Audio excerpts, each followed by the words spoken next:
All right, I will say good morning. Let us begin. We are picking up on page Kuf Pei Hey. I sent out last night on the WhatsApp groups a number of pages which should keep us prepared for the next couple of days. So we left off in the middle of page Kuf Pei Hey. So remember again, in this section, Ramchal introduced us to this idea that one of the things that a chassid has to do is chesed. Imagine that, right? If you're a chassid, so you have to do chesed. The idea of ultimately going ahead and going above and beyond. So we spoke about, remember again, chesed in two different ways. Chesed in terms of doing things for other people, right?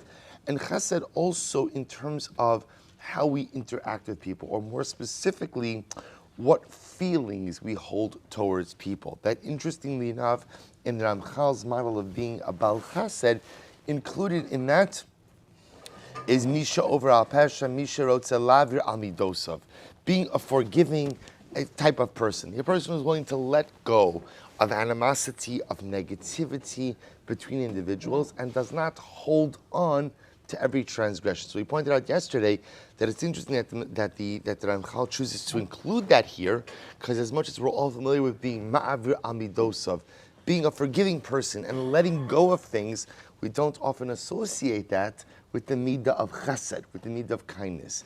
And then Ramchal introduced us to this idea that if I'm a Bal Chesed, remember my relationship with HaKadosh Baruch Hu is all about reciprocity.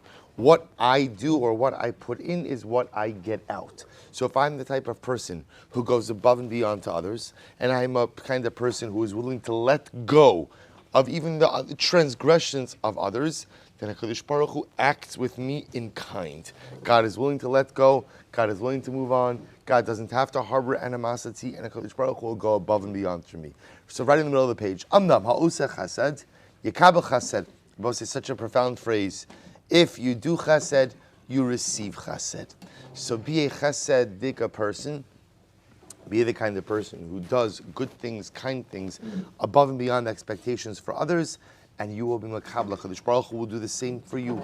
Ub'chol ma sheyir belasos, the more you go ahead and you do for the other, kach yirba lekabel.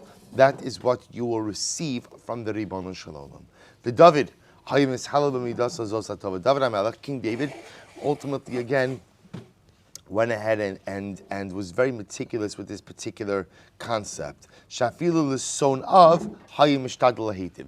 Now David HaMelech took it to an extreme, which may not be the expectation for us, but this idea David HaMelech would even go out of his way to do good for his enemies.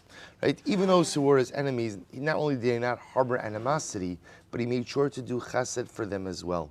Zeh ma'ashnemar v'ani b'chalosam levushi sak. So here the Gemara understands that this particular pasuk is talking about the Mesillas David, that even when David HaMelech's enemies were sick and were ill, David HaMelech would daven for them. He would daven for them. He goes on, Im gamalti shomi ra ubichlala inyan hazeh. So again, you see even David HaMelech, lav dafka, that Ramchal is telling us that we have to be on this level, meaning to daven for your enemies is a pretty high level. But let's start with the people who aren't our enemies. Hopefully we have a couple of those also, right? So, be people who are my friends, who I like, who I care about. So again, for those individuals, inevitably, they do things that hurt me. Am I willing to let go? Am I willing to move on?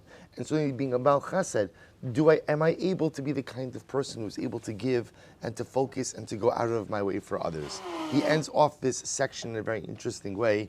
And included in this discussion, shum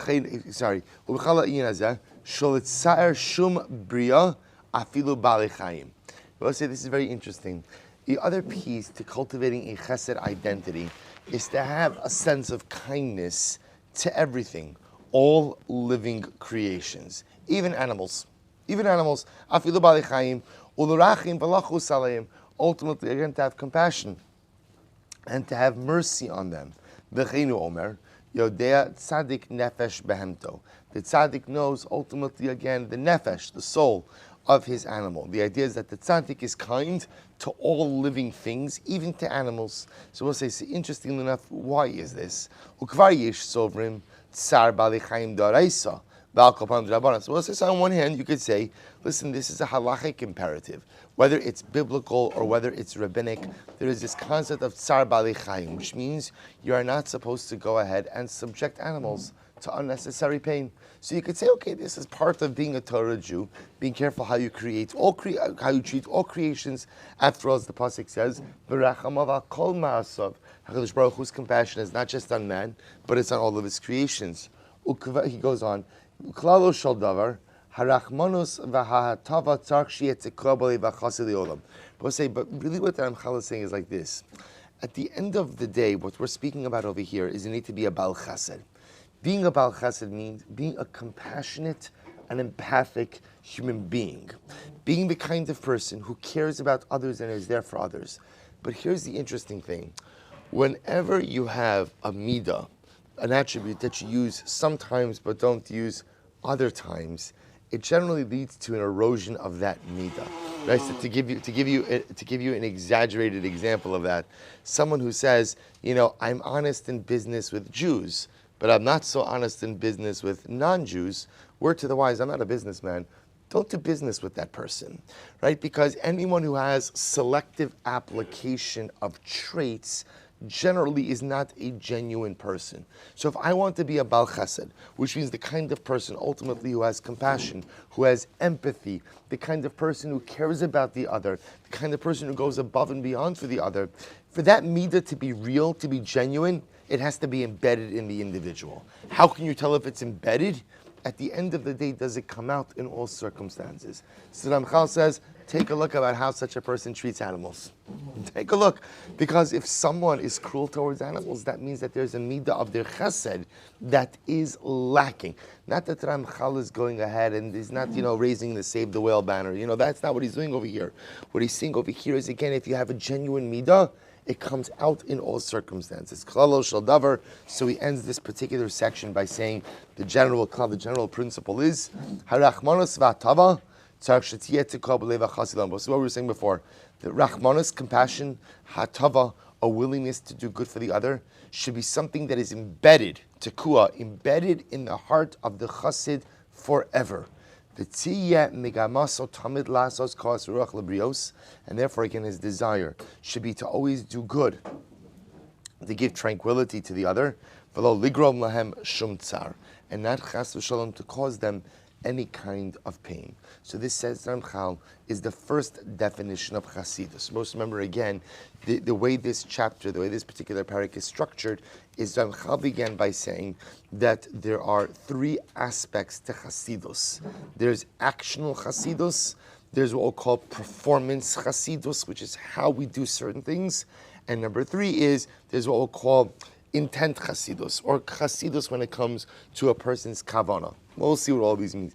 Up until now, we've only been focusing on the first aspect of this, which all of this is actional Chassidus, and how the midah of Chassidus actually goes ahead and manifests itself in the way that we act. And in this last part, the Ramchal comes along and tells us that halacha l'maisa, being a Baal Chesed, being kind, being empathic, a willingness to go above and beyond for the other, is one of the greatest manifestations of actional Chassidus.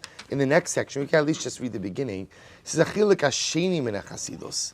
The next part of Chassidus ultimately is ba'ofen ha'asiyah, is ultimately again how one performs their spiritual rites and activities. Because as we know in Yiddishkeit, that it is not enough just to do the right thing, but how you do it also takes on dramatic importance as well. We'll stop over here. We'll pick up with this brand new section. B'shat tov u'metzlachas tomorrow.